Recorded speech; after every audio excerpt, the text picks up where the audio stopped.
With US President Trump threatening to impose the strongest sanctions in history against Iran, how will the EU maintain its support for that country if it risks a strategic war with the US?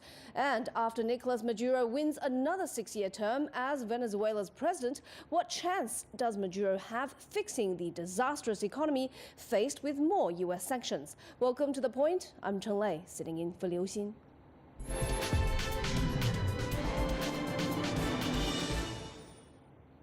The US has vowed to impose the strongest sanctions ever against Iran, a move that some say may be aimed at regime change. US Secretary of State Mike Pompeo on Monday unveiled the new Iran policy a week after the US pulled out of the 2015 Iran nuclear deal.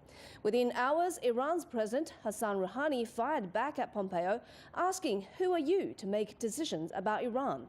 The EU's foreign policy chief Federica Mogherini dismissed Pompeo's speech as irresponsible, stressing there's no alternative to the JCPOA. So, will the new sanctions crush Iran? How will the EU maintain its Iran deal support?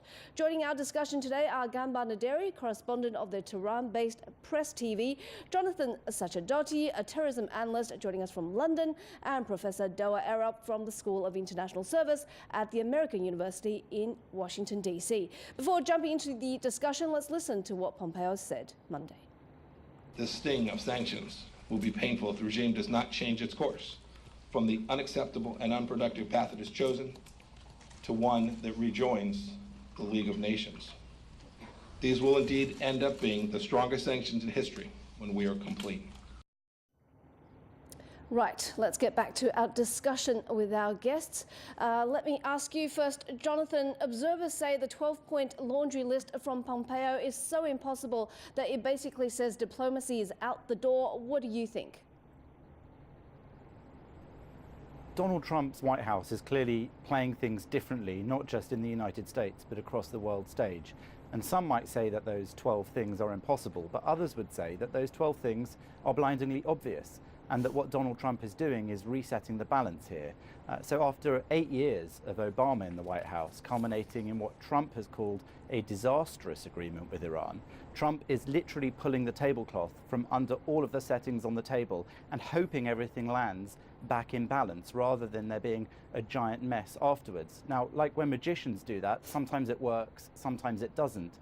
But what Trump is actually saying here through Pompeo's speech is really a statement of fact. All of that shopping list of things that Iran is doing wrong on the world stage, those complaints that the international community do in fact share with America about Iran's behavior, none of those are particularly in dispute. What's in dispute is whether or not Iran can be brought back into check and back into the community of nations around the world behaving in a more regular way, stopping sponsorship of international terrorism, stopping the development, covert or otherwise, of nuclear weapons, stopping threats to countries like Israel, its close neighbor. Professor all of those Eralp, things that are being requested are not out of line, really. Is this magician's trick going to work with Iran?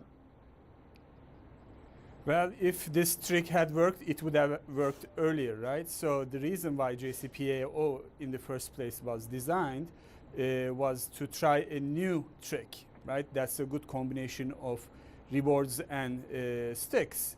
So obviously, in the previous 3-4 decades, what we'd seen, the sanction policy on Iran had not worked.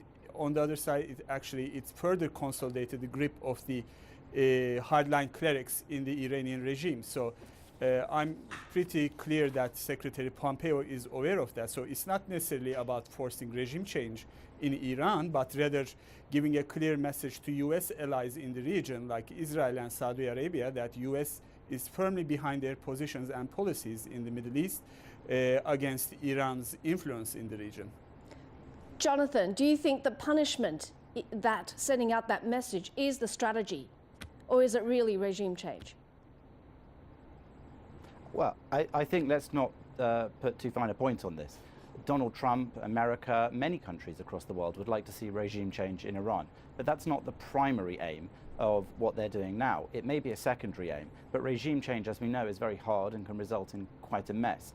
What they're trying in the first place is to do all the things they felt should have been done in the previous agreement with Iran. And it's worth noting that the sanctions before, which were crippling, did in fact work. They brought Iran to the negotiating table because its economy was suffering so enormously. The fact then remains that what was negotiated, in my opinion, and it turns out in the opinion of the current White House administration, was not really good enough. It didn't stop Iran developing nuclear weapons. It simply kicked the ball into the long grass.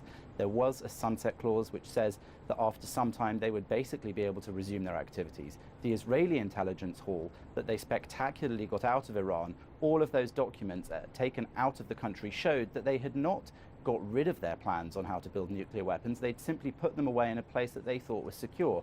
Not secure enough, obviously, with the Mossad and Israeli intelligence able to get hold of it. But it shows that Iran was never acting in good faith in a way that would suggest that they were going to stop their nuclear weapons development. They were simply delaying it until they were allowed to carry on. To what happens next. The European response has been mixed, fairly tepid reaction from Germany, France, a bit more indignation, opposition. Is it feasible that the EU will be able to compensate companies for these US sanctions?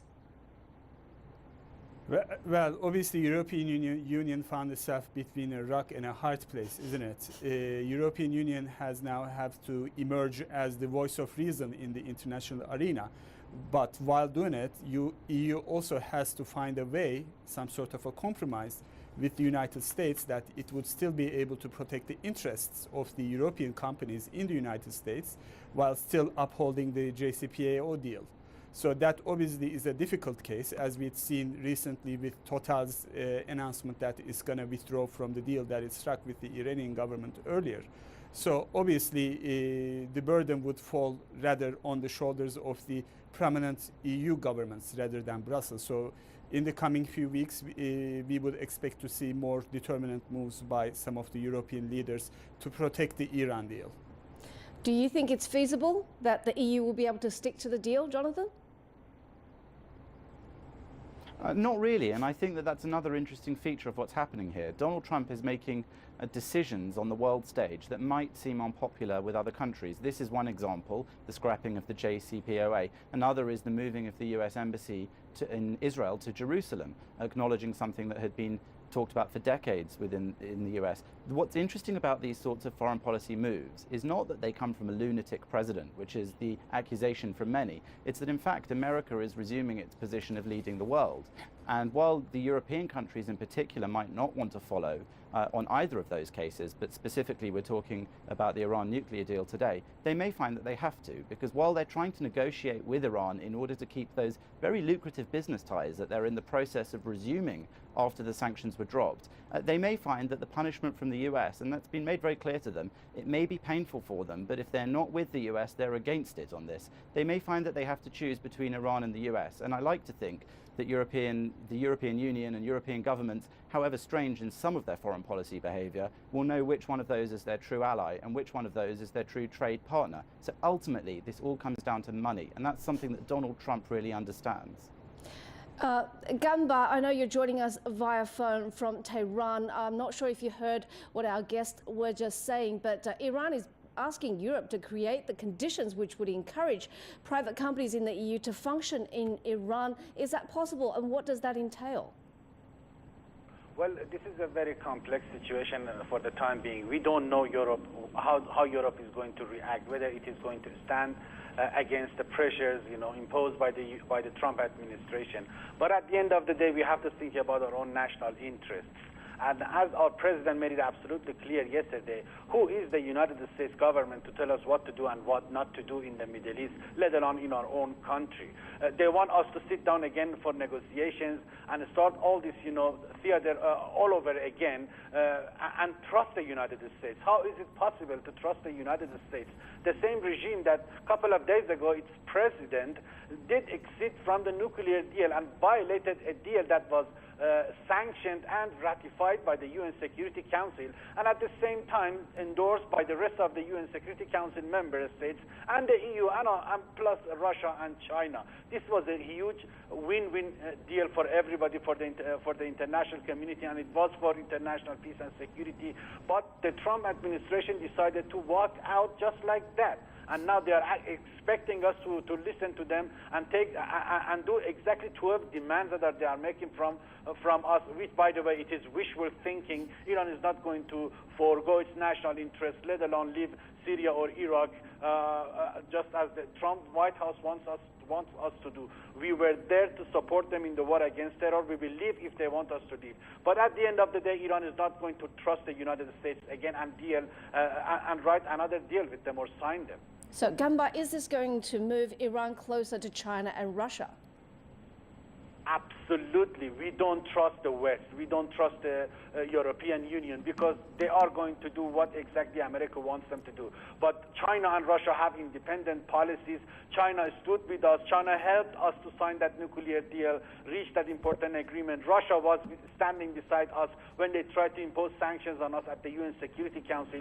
So we trust these two nations only. They are our number one allies, and we'll stick to them. If they want us to do something and they ask us to do, we will do it, because we know that at the end of the day, they mean good, unlike the United States and Europe. And they are reliable partners. When America imposed so-called crippling sanctions against us a couple of years ago, China has been here for more than 20 years. Chinese companies have been here for more than 20 years. They are doing business with us. We trust them. We are doing business with them. It's a win-win business for all of us, and we are more than ever willing to continue this lucrative business with them. But if it is about European Union, they have to prove at the end of the day that they can be trustworthy and they mean business, and they actually do it in real terms without accepting any demands from the United States. We have to wait for a practical reaction from the European Union. We haven't seen that. I want to ask Doga, can Chinese companies and Chinese demand quickly step in, considering the fact that Chinese Tokyo gear maker ZTE is still paying the price for going against those US sanctions against Iran? Well, obviously, it's up to the Chinese corporations to decide what type of business strategy they would follow. So that also boils down to, again, going back to the earlier statement regarding Trump's strategy, which obviously playing hardball business negotiation tactics. So this would show the extent to which U.S. administration's choice of strategy, playing hardball not only with Iran but with China along with European Union, would pay off what they expect it would. So we'll see that in the coming months. And finally, Jonathan, what do you think is going to happen next? Well, it's impossible to know exactly what will happen next, but I would imagine that the EU, despite its protestations at the moment, will fall in line more with what the US wants, and that despite Iran complaining that the US can't dictate these things to them, they are going to begin to have to change at least the way they speak rather than necessarily the way they act. But ultimately, with the US under an administration that is willing to talk tough and potentially act tough, there were hints of suggestions that there may be military action taking place. Iran got emboldened by what Barack Obama did, specifically in releasing money to Iran. Do you think war is possible? We just saw recently that the Iranian, well, certainly the Iranians have already launched 32 missiles from Syria into Israel, all of them shot down by Israel that were coming its way, and they flew an unmanned drone into the country that was also, according to the Israelis, armed with weapons. So it certainly looks like You're Iran very pro-Israel. is poised for We do war know that. and threatening other countries. Sorry? We know that you're very pro-Israel. Well, pro-Israel, you can call me pro-Israel if you like. I think that if Iran is launching rockets or unmanned aerial vehicles with weapons on them towards Israel, you don't need to be pro-Israel or against Israel to see that as an act of aggression towards a country that is not in any way threatening Iran except for its own protection. So you may call me pro-Israel. I think simply I'm seeing things as they are in the area. And Iran is taking that position not just with Israel, it's taking positions across the whole of the Middle East in order to try and show its strength around the region. America says that it's had enough of that. Pompeo's speech Thank had you. a list of things that he expects of Iran, and they were all to I'm do with afraid Iranian that's all we have aggression, time from for actions like this that to developing very ballistic missiles. complex topic. We still have another one to get through. Thank you so much to our guest. We've got Jonathan Sacerdoti joining us from London. He's a terrorism analyst, and also Professor Doga Eralp from the School of International Service joining us from Washington, D.C. at the American University. And on the phone, we had Ghanbar Naderi, correspondent of the Tehran-based Press TV. The Point will be back in just a moment.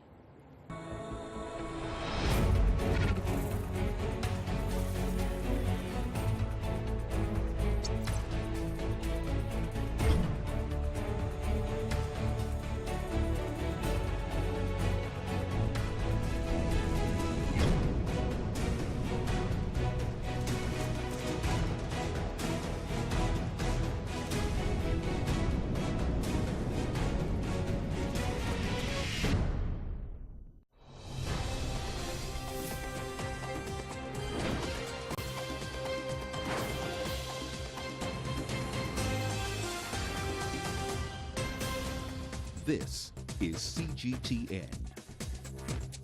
You're watching CGTN. I'm Jeff Moody, live in Beijing. You're watching CGTN. Coming to you from Washington, D.C. You're watching CGTN. Coming to you from my room. I'm members of Mark, what can you tell us about events happening there? politics. This is a pretty picture. Timing of the ban. Back over to Beijing. To go after them. All about the This is CGTN. CGTN. See the difference.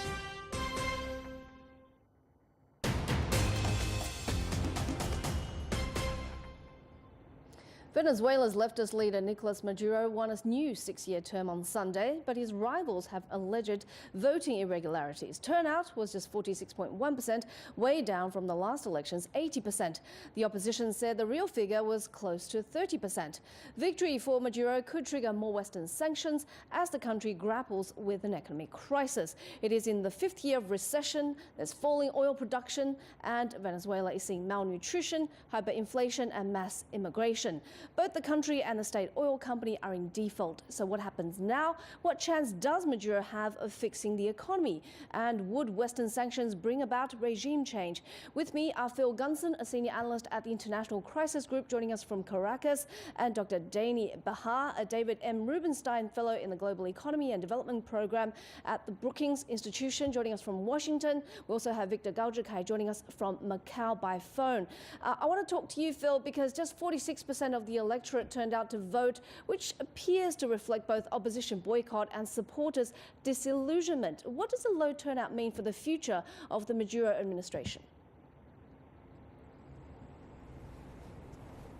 Well, I think it means that President Maduro clearly represents a minority of the electorate. It's probably weakened him not just in relation to the country as a whole and to the international community, which, as you say, much of which regards the election as illegitimate and is, in the case of some Latin American countries, recalling ambassadors for consultations as a result.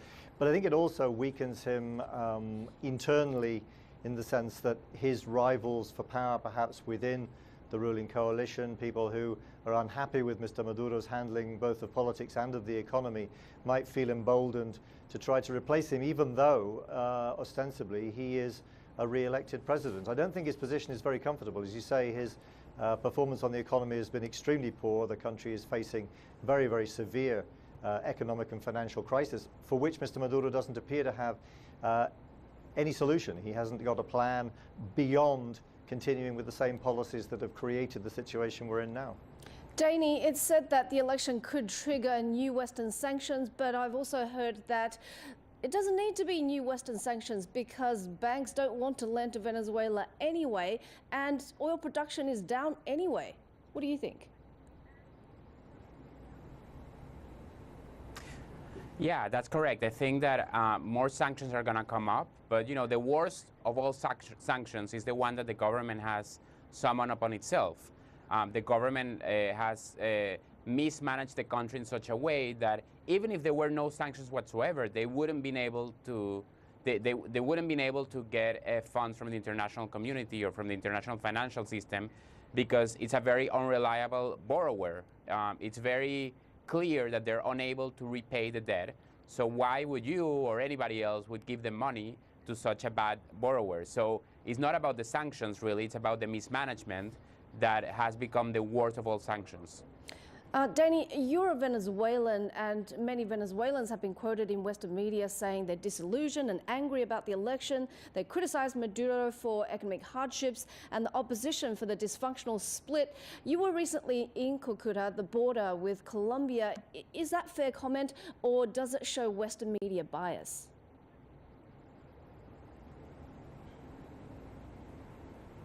Well, no, the situation in Cucuta is very real, and it's the result of people who are just really fleeing the country because they have no enough food to eat, they have no medicine to treat their diseases. So you really see desperate people who are leaving and fleeing the country, trying to find a new life in full of uncertainty, because the people that you're seeing fleeing the country are people from very low socioeconomic backgrounds who have no savings whatsoever, and they're just going somewhere to try and make a life from scratch. And this pattern, I think, it will keep increasing as long as there's no real change in the country, which would involve changing the government. But this government is has put all of their efforts to stay in power as long as they can, just for the sake of staying in power, not really to help the Venezuelan people. So you will expect to see much and more refugees leaving the country in the next few months and years. Phil, do you think there's nothing that the president can do to fix the economy? Oh, I think there are plenty of things. Yeah, that there's one thing that he can do, which is to resign. Remember that President Maduro has been in power. I like it when guests fight over who gets to talk first. But Phil, you first. What I was going to say was that there are plenty of things that Mr. Maduro could do to fix the economy, but he's been in power since 2013, and he's had many opportunities to begin an economic reform. It seemed on one or two occasions, particularly close to the beginning of his first term, that he was going to do that, but he never has. And I think the fact is that on the one hand, he doesn't really understand how an economy works. He has very little idea. He's advised by people who are extremely ideological and who don't believe, for example, that the massive increase in the money supply in Venezuela has anything to do with inflation. And on the other hand, he's also not, unlike Hugo Chavez, his predecessor, who could pretty much snap his fingers and take any decision and have it implemented. Mr. Maduro has to find a consensus somehow within the ruling coalition, and there doesn't seem to have been a consensus for economic reform, partly because some of Mr. Maduro's allies are making a great deal of money out of the distortions in the economy. Right. Let's talk to Victor, who's joining us from Macau, and talk about the China aspect, because governments around the world are rejecting the election results. China says it would not interfere in Venezuelan politics, but didn't send congratulations, because back in 2013, China sent congratulations immediately after the election. Victor? Well, it's apparent that the situation in Venezuela is at a turning point. There are major problems inside Venezuela. And Venezuela is also facing pressure from the many countries in the international community, especially from Western countries, in particular the United States. However, I would say it is exactly at difficult points like this that people in Venezuela really need to put a premium to stability. Now the general election is over. I think it is time for the people to rally around the new leadership, whether you like it or not, and put a closure to the election process, because otherwise, if the internal struggle drags on, it will create more instability, and it will make the whole economic situation, which is already very bad, even worse in the coming months and coming years. And I think people in Venezuela need to guard against the huge risks of foreign forces interfering in the situation in Venezuela. Whether Mr. Maduro won the election or not, the United States will not be happy with him, and the United States wants to get rid of him. Let's Whether talk it is about the United States business Victor, or not, that's another thing. Let's talk about the $19 billion that Venezuela owes China, where the grace period ran out last month. Will there be a default, and what happens to the relationship if Venezuela just ditches that debt? Of course, China faces huge risks in the loans and the huge investment in Venezuela, especially in the oil and gas sector. However, I think China needs to deal with Venezuela on a very long-term basis. We do not need to lose our sanity over the ups and downs of the situation in Venezuela on a daily or monthly or even yearly basis. I think China needs to bite the bullet and stick around in Venezuela for the longer term.